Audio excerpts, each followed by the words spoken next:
Okay, well, good morning, everyone. It's nice of you to join us. This session is the Health Rocks Inspired to be Substance Free. And our speaker today is Nila Cobb.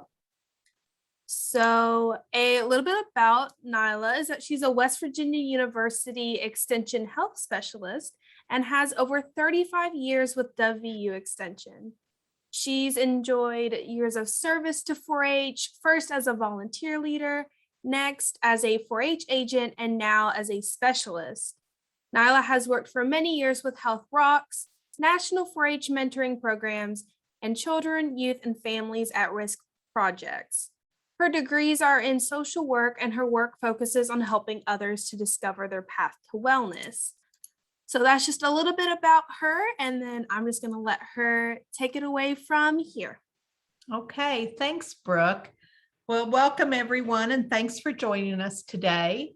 And I am very excited to be here and listening to that introduction. Man, I'm just old as dirt. I've just been doing this forever. And I will tell you that this online platform, I was just thinking of this today. A year ago, I don't know how many of you just watched the presentation around this stress reduction. I would have been so stressed trying to do this online. But in reality, I think I've gotten pretty comfortable doing this, but technology is not always my friend. So let's just keep fingers crossed that everything goes smoothly today. Okay. So to get started here, I want to kind of give you our agenda so you know a little bit about what we're going to be talking about. We're going to talk about, health as, it relates to kids. Okay. We're going to talk about Samsh's view of health. Okay. We're going to talk about 4-H a little bit because, of course, that's my background that I'll be sharing with you. We're going to talk about the program Health Rocks, what the parameters are, how you can get a free kit to do Health Rocks, and then also some of the latest, greatest things that we've come up with to try to reach kids. I always talk about it like we are working so hard to reach kids now. It became a lot more difficult, of course, during COVID. But one of the ways that we can reach out to kids is what I refer to as the whack-a-mole method, where we're just going to try in a lot of different ways. So I look forward to sharing all of the opportunities with you as we get started today. So first, what I wanted you to think about is kind of what do you think that kids are saying? If you say, okay, we're going to do a health lesson today, do you think kids are excited about that opportunity for skills or knowledge, or do you think that puts them to sleep? And I see we've got some answers here in the chat. Good morning, good morning. So if anybody has an answer to that, you can feel free to unmute yourself at any time. You can just go ahead and put it in the chat, whatever you'd like to do. So I would be real interested, what is your experience delivering health curriculum or health lessons? So we can kind of get a feel of where we're going from here. Can anyone share that with me?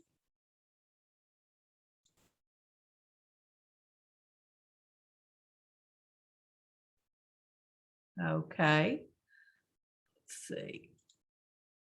Well, I think that a lot of times kids, when you start talking to them about health, it really just turns them away. I think a lot of kids are like, oh, here we go again, but I think that, somebody says, Micah says, we use positive actions and it has a health section. Okay. And Micah, I'm gonna go ahead with that, and I'm gonna ask you, has that been successful? Do you think kids receive it well?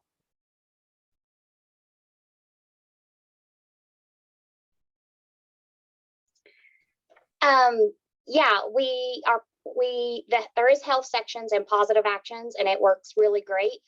And I Okay. think it's kind of embedded with a lot of social emotional stuff and life experiences. So I think it makes it super interesting and not very overwhelming. So like they're normally super excited to do positive action work every day. You know, I think that's exactly a very good point about health. A lot of times when kids think you're bringing them a health curriculum, they're going to be like, oh, great, they're going to make me eat carrots and I'm going to have to exercise. Okay. And even though we know that eating carrots and exercise is a wonderful thing for kids, a lot of times I think that they think it's deadly dull. So I'm glad to hear that the curriculum you're using is including those kind of things. What the 8 dimensions of wellness that Samsha talks about, and I think that, you know, a lot of times we get very caught up on the physical part of health, but there is an environmental health, financial, occupational, social, emotional, spiritual. I mean, if you think about all of the things that you want in life, if you were going to have things on your bucket list to do, okay, the only way you can get to your bucket list of life is to have this wellness and to have balanced wellness. Someone says we used this program and then began to work with our prevention coalition in our county about another program, and you're hoping to get back with that program. Okay, well, that's good to know. And I will tell you, I'm not familiar with positive actions, but I'm going to write that down in my little notes here, and I will look into that as well, because I always like to look at the latest and best information. Okay, so while we are looking at trying to look at all of these and trying to have that health wellness balance. Oops, sorry, we'll have to go back one. We want to, I think what you were talking about also is we want to keep it interesting for kids. And one of the way we do that through 4-H is we have experiential type learning.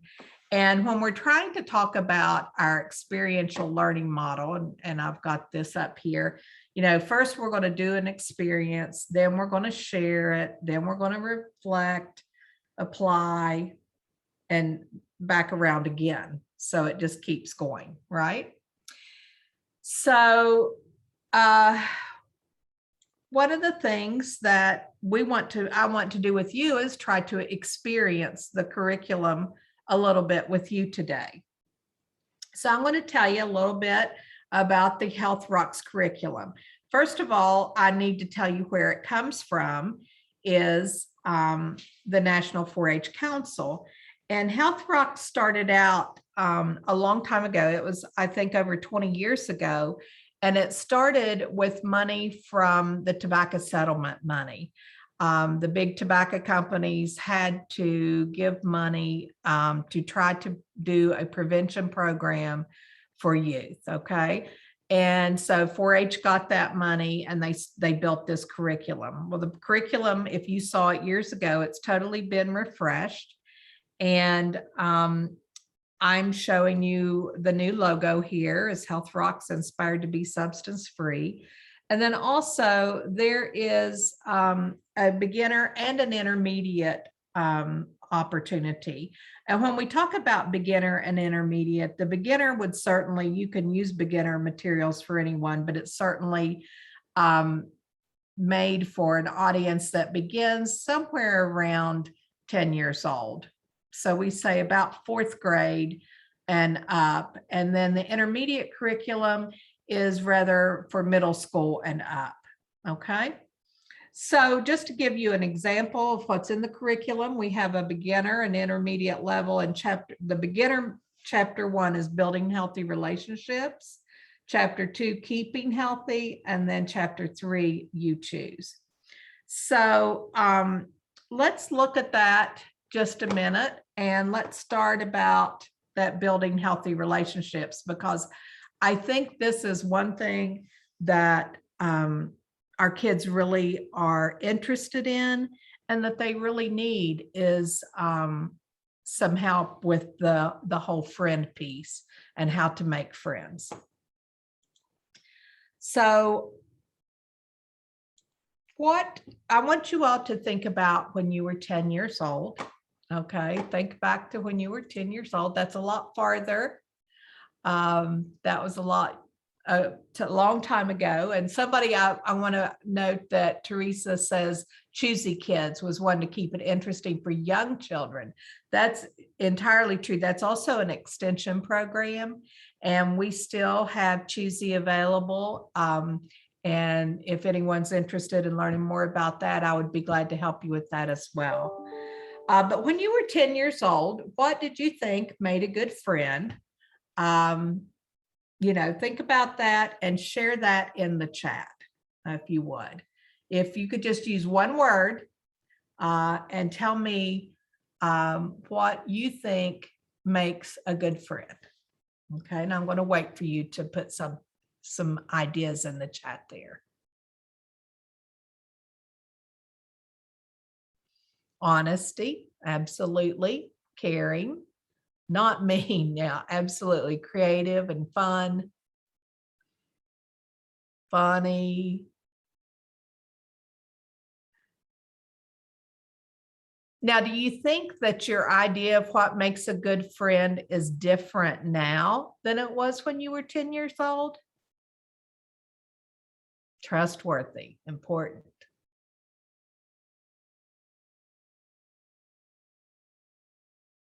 I think so too. One of the things that we know is that our youth are very much influenced by their circle of friends. And I played this game with kids for years called the Maze Game. And I can tell you it's one of the simplest things in the world. It takes a piece of paper and some masking tape.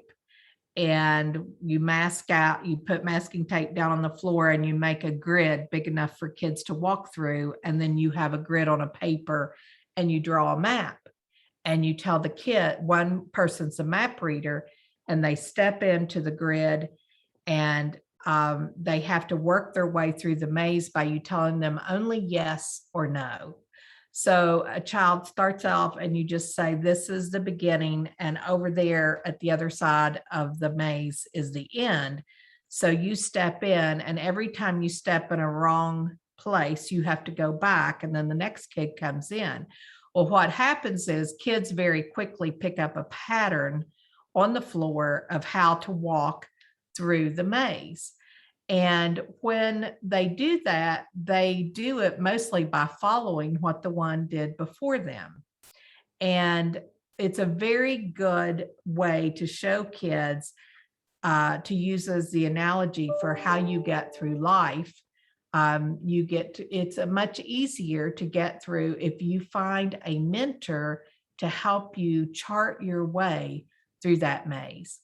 And some of the times, kids, will follow the wrong person. So, it's a good activity to also share with kids that they really need to look at the person that they're following or that they want to be like, so that they can make sure if they're following them step for step, that they're going to end up where they want to be.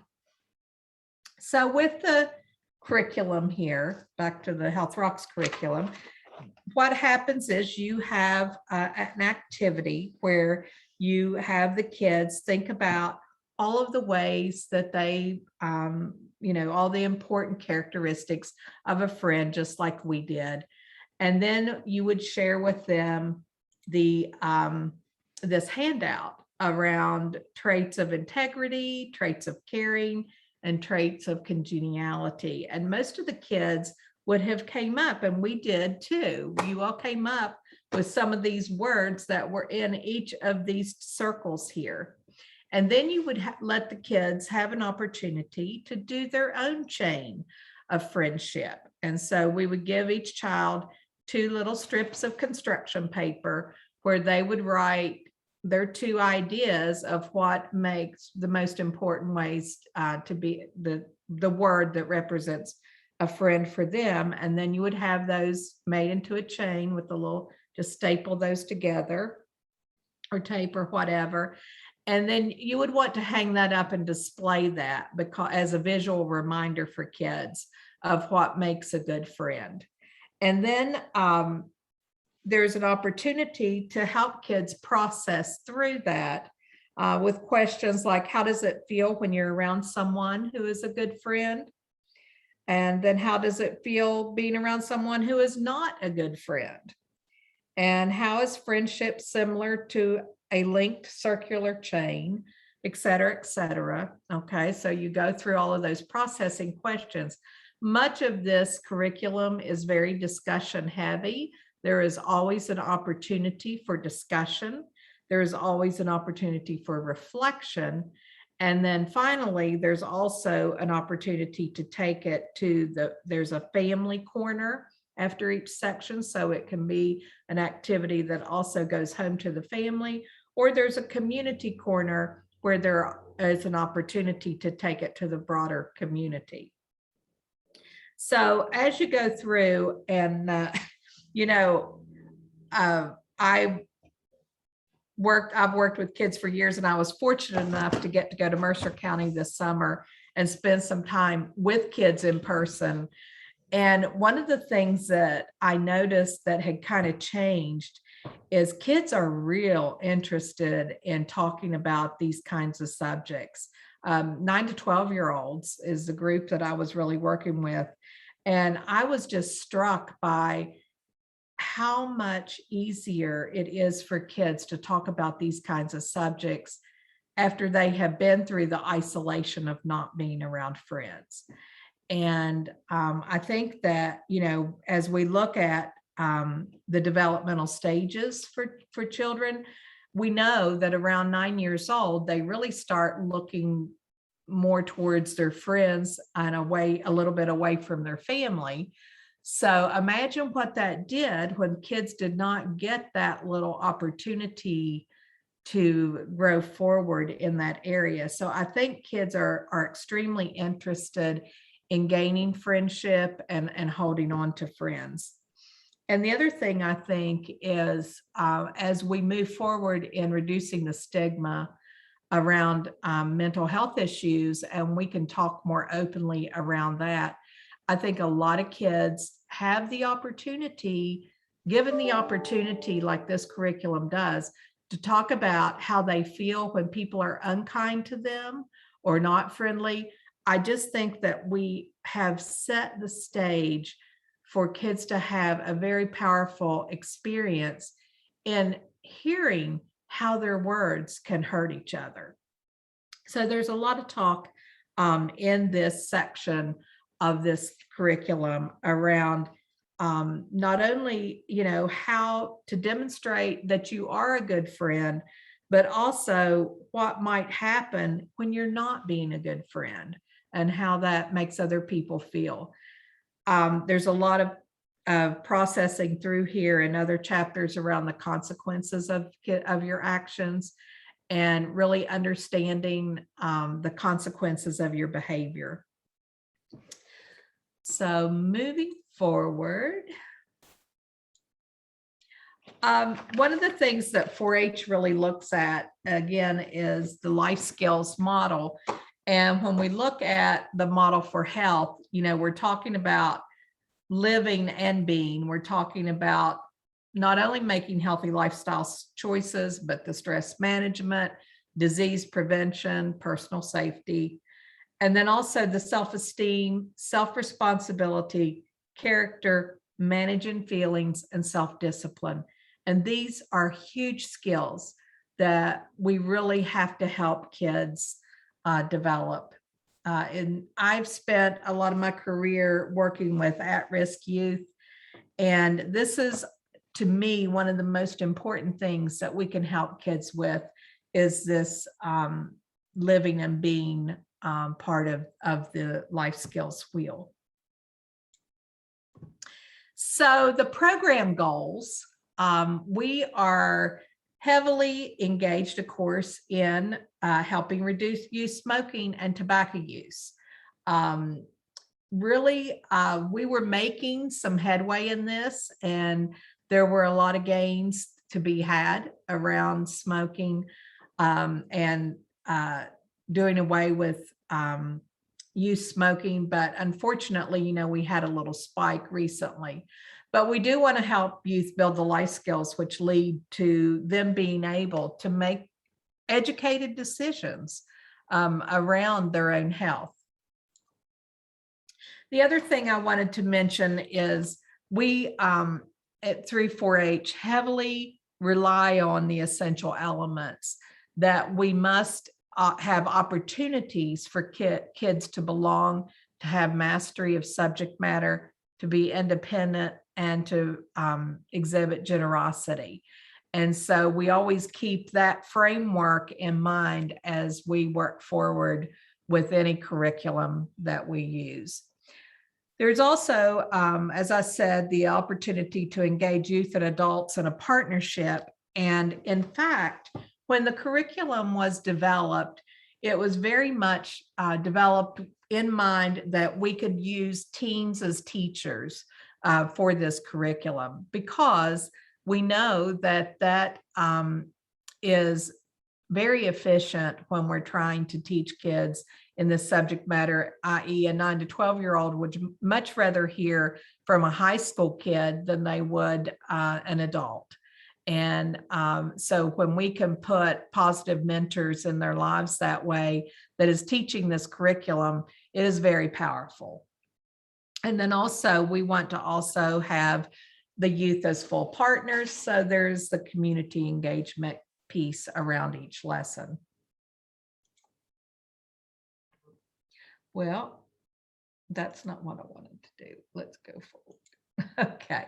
So then, as I said, we really had a lot of people that were going away from smoking. We saw great strides, but then we saw this, and we saw the vaping thing that got very much out of control. And this is you know, what we have now. So hold on just a second. Do you know that the average adult has 5 to 20 pounds of toxic poop in their body at any given moment? Seems crazy. Okay. Hey guys, my name's Chris. Hold on.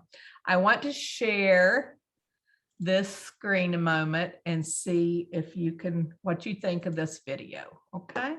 So we're going to share this screen now, and I will play this little video for you.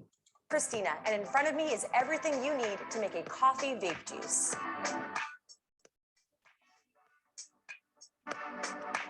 We're gonna start with some whole bean coffee, a coffee grinder, 1 tablespoon, and a mason jar. Take 1 tablespoon of the whole bean coffee, add it to your grinder, grind it up. And after you're done grinding, you're going to pour it into the mason jar. Next, we're going to take some propylene glycol, also known as PG, and a 10 milliliter syringe. Uncap the PG, take your syringe. We're going to fill it up to 10 milliliters. Once you have your 10, we're going to add it to the mason jar full of the ground coffee. We're going to go again for another 10 milliliters. Go ahead and add that again to the mason jar. And finally, we're going to take 5 milliliters for a total of 25, and go ahead and add that PG into the mason jar. Now let's take a Ziploc bag and our label making materials. Take your Sharpie and write a label. Go ahead and stick that label on the Ziploc and stick your syringe inside. Nyla, the video isn't being shared. Now we're going to use It's just the stove sound. or a hot plate, a small pot, and some water. Fill up the pan halfway. Oh goodness. Okay, stop. Turn your stove on low. Okay. This plate doesn't get too hot, so I put it onto medium, but that depends on what you're working with. I'm Then we're sorry. going to take the mason jar. Is that put it into working the now? pot. Now we're going to let this sit for Yes, about it's 20 working. minutes while the coffee absorbs into the PG. After about 20 minutes, we're going to take the mason jar out of the pot. It is going to be hot, so make sure you use an oven mitt for protection. Next, we're going to take a second mason jar, a pour-over coffee maker, and coffee filter. We're going to take our mason jar full of the coffee and PG, Pour it into this coffee filter and watch it seep through into the second mason jar. It may take a while, but it will happen, and I'll be here until it does. Once it's finished, you'll have a mason jar with coffee flavored PG. Take a 30 milliliter eyedropper bottle and a new 10 milliliter syringe. Take your syringe, fill it up with 3 milliliters of the coffee flavored PG. And once you have your 3 milliliters, go ahead and place that into the eyedropper bottle. Take your bottle of vegetable glycerin and a new 10 milliliter syringe. Uncap the vegetable glycerin, then take your syringe and we're going to fill it up to 10 milliliters. Now this one is super goopy, so you have to be patient. And once you have your 10 milliliters, go ahead and pour that into your coffee PG. We're going to take 5 more milliliters for a total of 15 milliliters and pour it into the mixture. Okay, I'm going to stop that there. And I'm going to go back to this. And here's the whole point here. We have a tragic problem whenever we're looking at kids doing this on their own. If you noticed she had like no gloves on. She was measuring out different amounts. I mean, we do not need kids doing chemistry experiments with vaping, and that's something that is truly happening. So one of the biggest, loudest messages that we want to tell kids is please do not try vaping from somebody else's vape pen. As simple as that. The research shows that at about age 11, is when kids first are starting to use tobacco materials. And we would believe that that probably is also true for vaping as well. And we do know that kids are putting all kinds of crazy stuff in vape pens.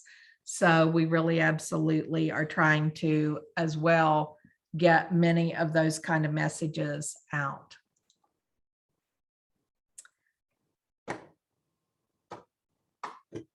How much would you want to pay to wear the most comfortable shoes in the world? For today only, you can try them out. Okay.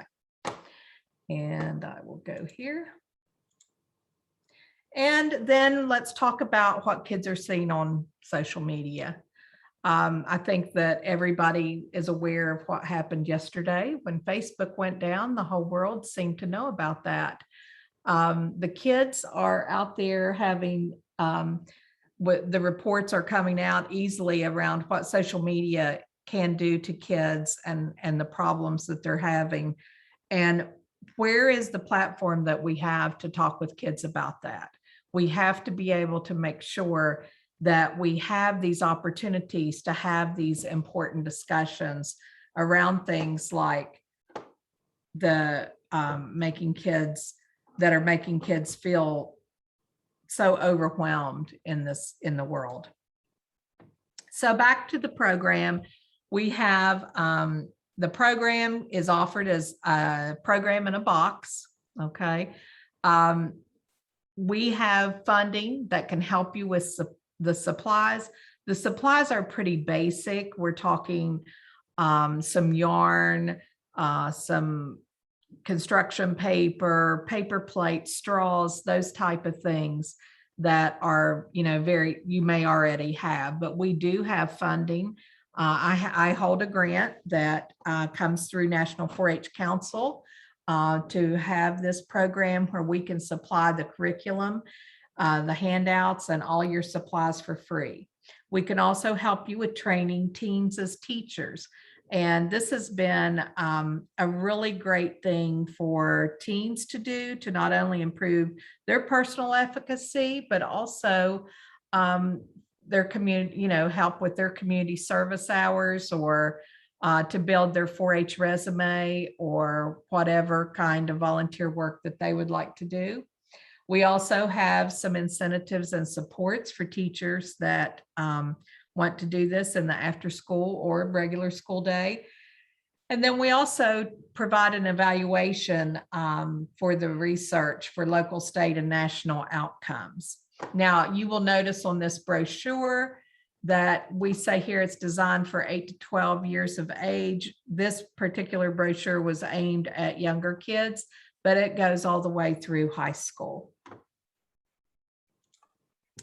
And this is kind of what the curriculum looks like, the refreshed look. As I said, we have had this program around for a very long time, but it is all new and refreshed, and we're pretty excited about the feedback from that. Now, I wanted to talk with you a little bit about the opportunities that we have to do the program in some different ways. I was very excited about this, and we were able to pilot test this, and I think it's going to be something awesome. And what we've done is we've turned the Health Rocks curriculum into a walking program. So we have the supplies and materials needed to set this up as a 1 mile walk, where we have 4 stations where kids can stop at a station. They grow in groups and teams, and they go with mentors or leaders that go with them, and they go and they do an activity at each station. And then they're given conversation cards where they have a conversation with their mentors and adults as they walk to the next station. So it's a fun way for kids to have instruction, as well as just another way to engage all of their senses while they're learning. So it has been really a lot of fun and a very popular thing that we're able to do with the Health Rocks curriculum. And then finally, one of our colleagues from, I believe, North Carolina has just come out with a Health Rocks interactive journal. And that's kind of hot off the presses. I've seen it electronically. I don't have it in my hands yet, but we're hoping that it can offer special help for youth who have trouble speaking out in a group, or just like to engage in writing. That it can help them explore their own healthy behaviors, and also, have an opportunity that there's no right or wrong answers, but a lot of times an interactive journal where you're actually journaling back and forth with an adult or a mentor can be an extremely powerful way to also experience a curriculum. So I'm going to pause there for a moment. And I'm going to put my email and stuff up here, and I'm going to ask about any comments or questions around the curriculum.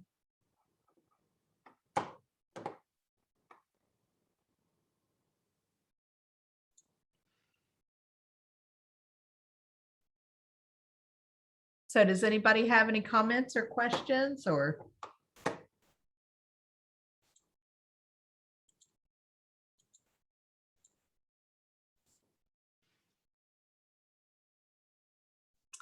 Okay, well, yes, okay. Health Rocks is flourishing in Brooke County. Yes, thank you, Candy. I've worked with Candy for a long time. One of the things that I'll also mention, it does meet the national standards. So a lot of homeschool groups, a lot of middle schools, when people went to the virtual world, a lot of people adopted the curriculum for use with virtual students. We have a group of middle schoolers that are meeting regularly and recording their walking miles together. It would be cool to implement an anti-tobacco component. That is great, Justin. And I would love to help you with that.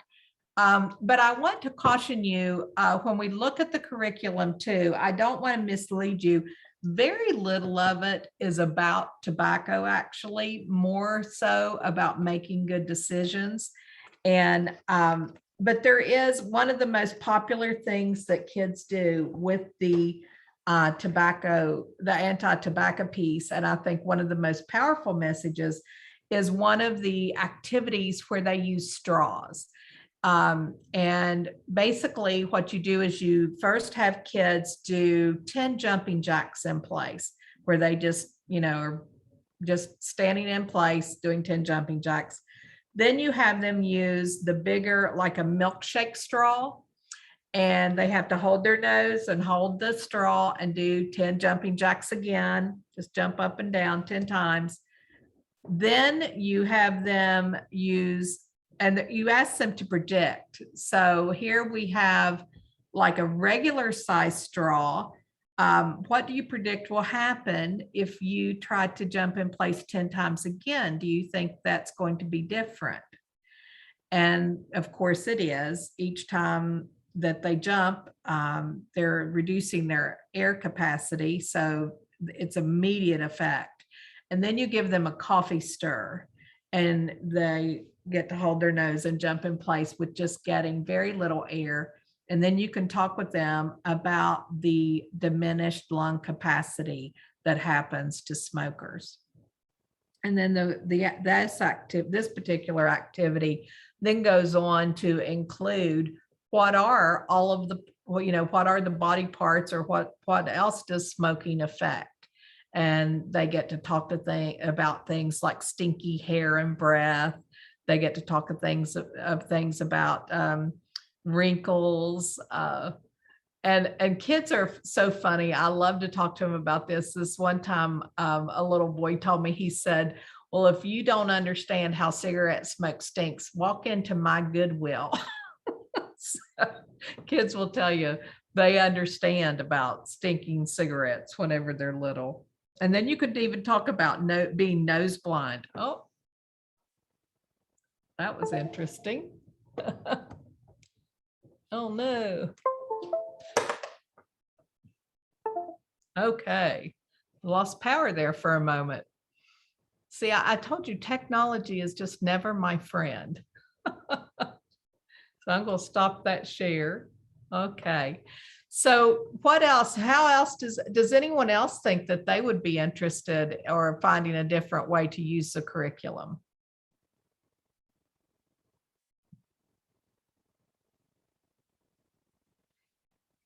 All right. Well, I sure hope that you will reach out to me. I am going to, we've got a survey here in the chat. If anyone would like to complete the survey, all you had to do is click on that little Qualtrics right there.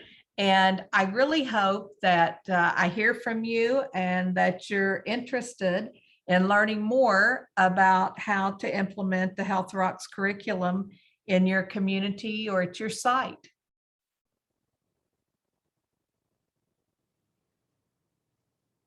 So Brooke, do you have any announcements about the tomorrow or anything? Nope, not that I'm aware of. Okay. So. All right. Well, I want to again take the chance to thank everybody. You've got a few minutes extra to go to lunch today and enjoy your time away from Zoom. And I really want to encourage all of you to get up and try to get out and walk a little bit on this beautiful day. I hope it's as beautiful where you are as it is where I am. And get out there and be healthy, okay?